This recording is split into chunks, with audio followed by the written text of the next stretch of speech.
Olá pessoal, Shalom, Shalom, Boker Tov, muito bom dia. Eu sou Moreh Malachi Ben Israel, líder de nossa sinagoga Anusim Brasil, aqui na cidade de Criciúma, Santa Catarina. Estamos aqui na manhã deste que é o terceiro dia da semana para trazermos a leitura e comentários da terceira Aliyá. Eu quero aqui deixar o nosso bom dia a todos, Boker Tov, sejam todos bem-vindos à casa dos Bnei Anusim. Pedimos a você que ainda não deixou o seu like, que possa deixar o seu like desta transmissão e também possa compartilhar o nosso canal com seus amigos e com seus familiares. Hoje, terceiro dia da semana, estamos no dia 5 do mês 5, mês de maio do ano de 2026, e estamos no dia 18 do mês de Iyar do ano de 5.786. Estamos na contagem do Homer para os preparativos também de nossa festa de Shavuot. Hoje, então, quero dia 18, deixar aqui nossos votos de parabéns, de felicidades a todos os nossos amigos e internautas, a todos que neste dia estão completando mais um ano de vida. A você que neste dia 18, dia 5 de maio, você que está completando mais um ano de vida, parabéns, Mazal Tov, e que Hashem lhe abençoe grandemente. Então, a você que está conosco pela primeira vez, somos a Sinagoga Anusim Brasil, uma comunidade formada por Bnei Anusim, ou seja, os filhos dos forçados, os que estão no Brasil e no mundo todo, né? Então, se você se identifica como um Bnei Anusim, você poderá também entrar em contato conosco, de maneira que possamos também ajudar você a fazer o seu processo de retorno de Teshuvah. Então, vamos à leitura. A leitura de hoje está no capítulo 25, do verso 29 até o Passuque 38 do livro de Vaikra, Levítico, da Parashá que estamos estudando, Behar Berukotai, a 32ª e 33ª porção. Baru atah Adonai Eloheinu melech haolam asher bahar banu mikol ha'amim venatam lanu et torato Baru atah Adonai noten hatorá. E quando um homem vender uma casa em cidade morada, poderá resgatá-lo dentro de um ano. Se ela não for resgatada dentro de um ano, ficará em poder perpétuo de seu comprador. Não será devolvida no ano do jubileu. E as casas de aldeias que não são muradas serão consideradas como os campos da terra no ano do jubileu, sairão do poder do comprador. E as casas que se situam na cidade dos levitas serão deles perpetuamente. Quem deles comprar terá que devolver no ano do jubileu. E os campos situados ao redor de sua cidade não poderão ser vendidos, pois possessão perpétua são para eles. E quando teu irmão empobrecer e encostar sua mão sobre ti, deterás sua queda, mesmo que ele seja peregrino ou estrangeiro, morador da terra junto contigo. Não tomarás de lucro, nem usura, e temerás a teu Deus, e teu irmão viverá contigo. Teu dinheiro não lhe darás com lucro, nem tua comida lhe darás com usura. Eu sou o eterno vosso Deus, que vos tirei da terra do Egito, para dar-vos a terra de Canaã, para ser vosso Deus. Amém. Baru atah Adonai Eloheinu melech haolam, asher natan lanu Torah temet vehayolam atah betohenu, Baru atah Adonai noten hatorá.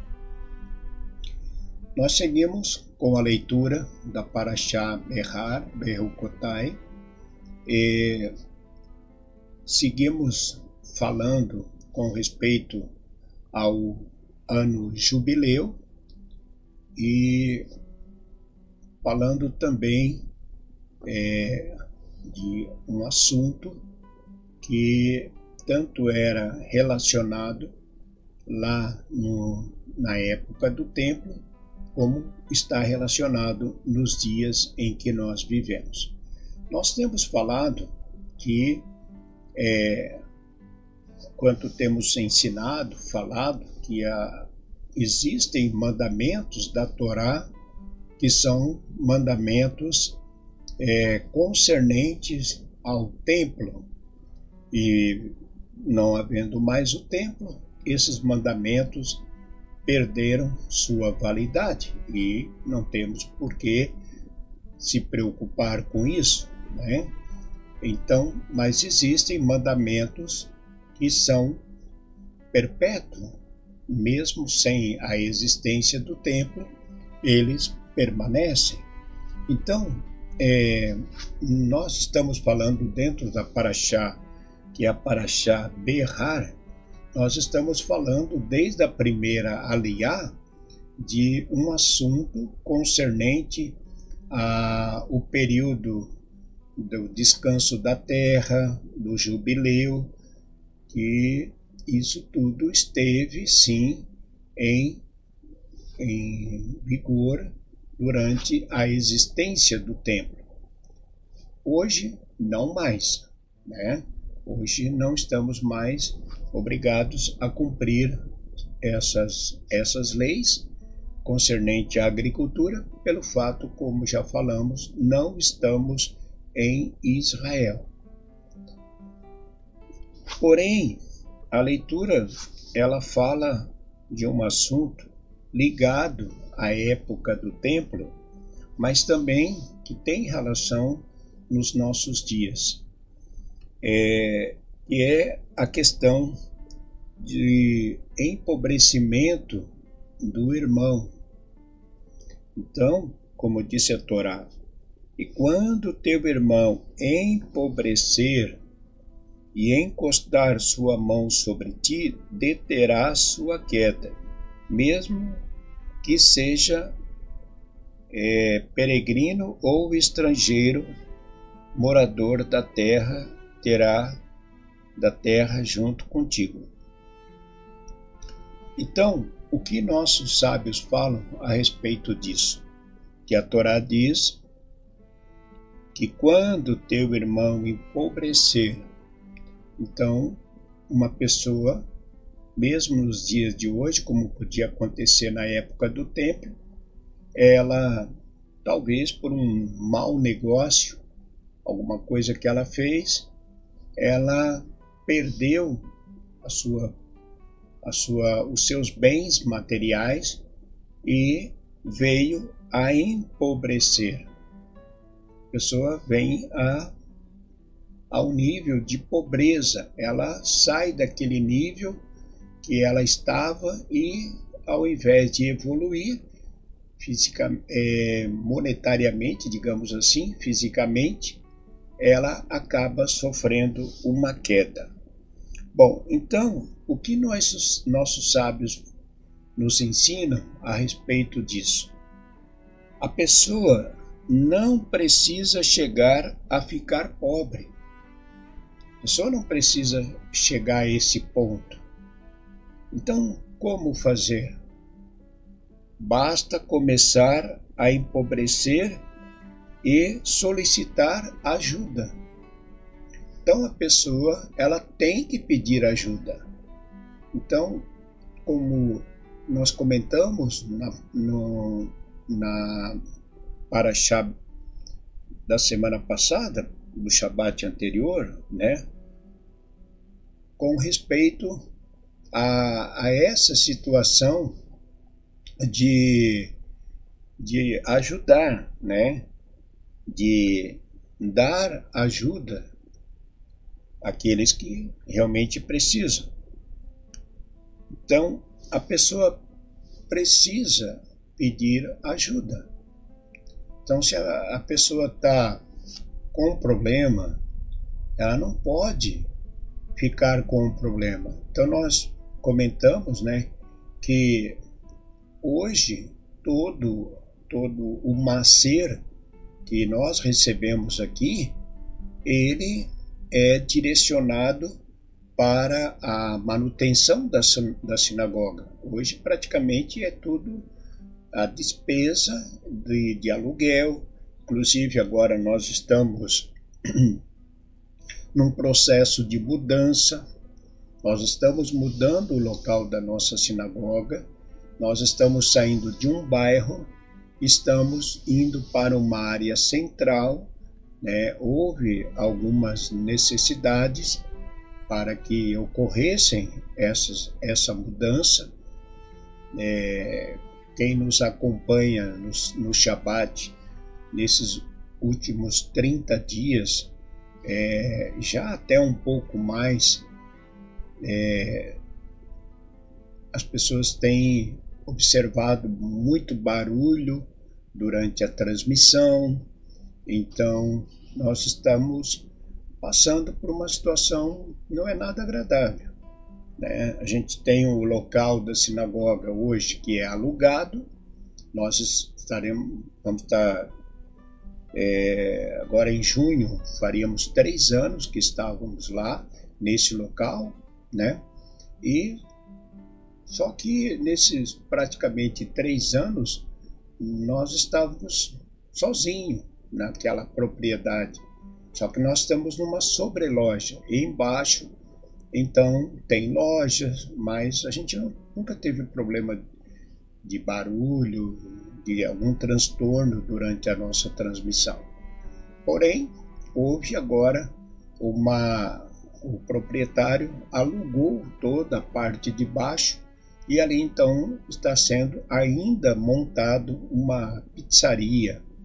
Então, por mais que a gente conversou com o atual proprietário, pedindo que ele nos respeitasse dentro do Shabat, mas isso não aconteceu, em nenhum momento praticamente. Então a gente já teve situações, como quem nos acompanha sabe, a gente teve que parar a transmissão por causa do barulho, mesmo que nós conversamos, mas não teve jeito. Então nós já vínhamos com uma situação de infiltração, precisava fazer uma reforma. Então, agregado o que aconteceu, não nos resta outra oportunidade, não oportunidade, mas não resta outra situação, né, a não ser deixarmos o imóvel. Então, já vinha procurando e consegui um novo local. Nós vamos estar nos mudando logo. Então, estamos indo para uma área central, vão ter um pouco mais, as despesas vão aumentar um pouco mais, mas foi necessário, né? Então, por um lado, a gente até estávamos comentando aqui, por um lado, isso pode ter sido também uma direção de Deus no trabalho da nossa comunidade, que sair de um bairro e ir para uma área central é muito melhor. Teremos uma sinagoga numa área central e nós vamos estar realmente numa área muito bonita, uma área central aqui da cidade, uma sobreloja também, uma sala grande. Então nós estamos aí no processo de montagem.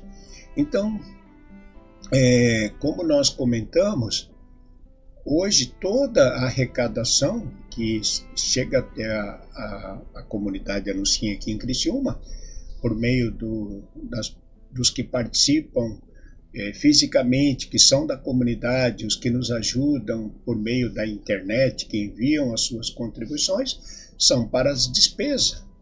Mas como falamos na semana passada, se tivéssemos hoje um local próprio, um imóvel, uma sinagoga da comunidade, é fato que nós estaríamos direcionando esse dízimo de maneira não para pagar aluguel, mas para ajudar, de fato, as pessoas que precisam.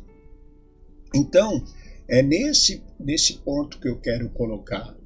Então, a Torá, ela fala com respeito, e quando teu irmão empobrecer e encostar sua mão sobre ti, deterás a sua queda. Então, o que nossos sábios nos ensinam? Nós não precisamos deixar um irmão vir a empobrecer, né? Então, a comunidade, a sinagoga, de fato, precisa ajudar. Então, sempre dentro do possível, a comunidade vai ajudar a pessoa ela está doente, ela precisa comprar um remédio, ela precisa de uma ajuda financeira, é dever da comunidade ajudar. Então, como eu acabei de dizer, hoje nós não temos muito recurso, porque praticamente o dinheiro que entra é para as despesas, e agora aumenta um pouco mais o valor do aluguel, que saímos de uma área central, mas mesmo assim, cabe a nós, né, administrar esse dinheiro de maneira que possamos também ajudar as pessoas que precisam. Uma pessoa que, para não deixar ela empobrecer, porque é isso que os nossos sábios falam, a pessoa não precisa chegar a ficar pobre, basta começar a empobrecer e solicitar o que? Ajuda. Deter a queda pode ser feito de diversas maneiras, dando dinheiro, né? Oferecendo emprego, aceitando seus serviços e tudo isso, né? Como diz aqui o nosso sábios, o importante é fazê-lo sem envergonhar ou humilhar a pessoa. Então, de maneira que se a comunidade tem dinheiro, tem uma poupança, tem uma reserva e alguém precisa, a gente pode dar, pode, ou pode emprestar. A gente pode emprestar, né? Agora de maneira que sem cobrar juros, né? Sem cobrar juros. Então não pode, Torá não permite que venhamos a cobrar juros. Então o que a Torá nos ensina nesse ponto da aliá de hoje é não deixar um irmão empobrecer. Então, antes dele cair, a gente pode ajudar. Agora, é necessário que as pessoas falem. Olha, eu estou numa situação assim, assim, assim, então preciso de uma ajuda na sinagoga, eu estou passando por um problema, eu preciso de uma ajuda, então, dentro do que, se a comunidade pode, ela vai ajudar. E é um dever da comunidade, não só da comunidade, mas também individualmente, a gente poder ajudar outra pessoa ou mesmo doando um valor para ela, fazendo uma tzedakah, ou mesmo de forma como um empréstimo, né? Como um empréstimo, sem cobrança dos juros, ou pode ficar um acordo, se você tiver um certo valor numa poupança, e você tem um juro da poupança, dá 1% ao mês. Bom, pode-se fazer um acordo, olha, eu não vou te cobrar juro de banco, você só me devolve com o valor do juro da poupança lá, que o dinheiro está guardado, que é para o nosso futuro, pronto. E a pessoa repõe, sim, o valor depois, né? Claro que não pode pegar emprestado e depois não acertar, tem que pagar, né? Então, é assim. Se for emprestado, tem que pagar. Se for doado, claro, não precisa pagar. Então, a comunidade também age assim, mas individualmente nós também temos que pensar nos nossos irmãos, como a Torá fala, para não deixar ele empobrecer. Então, é isso, né? É o que a nossa aliá de hoje nos ensina, né? Que Deus nos abençoe grandemente, abençoe o nosso trabalho, a nossa vida, e que sejamos prósperos, né? Sempre lutando pelo nosso pão de cada dia, trabalhando, e com as bênçãos de Deus nós vamos seguindo cada vez mais. Porque, como sempre falamos, como sabemos, né? O povo judeu é um povo próspero, né? Então, seguindo sempre os ensinamentos de nossa bendita Torá. Tá bom, pessoal? Um ótimo dia a todos. Que Hashem os abençoe grandemente, lhe guarde, livrando de todo mal e de todo perigo. Tenham todos um ótimo dia. Shalom Lekulam, Boker Tov, muito bom dia. Shalom, shalom.